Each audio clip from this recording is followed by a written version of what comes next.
ഇന്ന് കോഴിക്കോട് എരഞ്ഞിപ്പാലത്ത് യുവതിയെ ലോഡ്ജിൽ മരിച്ച നിലയിൽ കണ്ടെത്തി. മലപ്പുറം വെട്ടത്തൂർ സ്വദേശിനി ഫസീലയാണ് മരിച്ച നിലയിൽ കണ്ടെത്തിയത്. കൂടെ ഉണ്ടായിരുന്ന യുവാവിനെ സംഭവശേഷം മുതൽ കാണാനില്ല. അസ്വാഭാവിക മരണത്തിന് നടക്കാവ് പോലീസ് കേസെടുത്തു.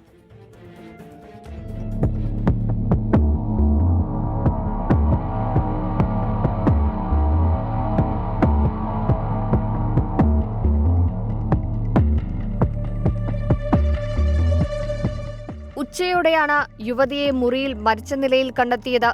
24-ന് രാത്രി 11 മണിയോടെയാണ് തൃശൂർ സ്വദേശി അബ്ദുൾ സനൂഫും മലപ്പുറം വെട്ടത്തൂർ സ്വദേശിനി ഫസീലയും എരഞ്ഞിപ്പാലത്തുള്ള ലോഡ്ജിൽ മുറിയെടുത്തത്. അബ്ദുൾ സനൂഫ് 25-ന് രാത്രി 10 മണിയോടെ ATM-ൽ നിന്ന് പണമെടുക്കാനെന്ന് പറഞ്ഞ ലോഡ്ജിൽ നിന്നും പുറത്തേക്ക് പോയി. പിന്നീട് തിരിച്ചു വന്നില്ല. ശരീരത്തിൽ മർദ്ദനമേറ്റ പാടുകളോ ബലപ്രയോഗം നടന്നതായോ കണ്ടെത്തിയിട്ടില്ല. യുവതിയുടെ Aadhaar card, pan card, ration card എന്നിവ പോലീസ് കണ്ടെടുത്തു. സംഭവത്തിൽ ദുരൂഹതയുള്ളതായി പോലീസ് പറഞ്ഞു. പോസ്റ്റ്മോർട്ടത്തിന് ശേഷമേ കൂടുതൽ കാര്യങ്ങൾ വ്യക്തമാവുകയുള്ളൂ.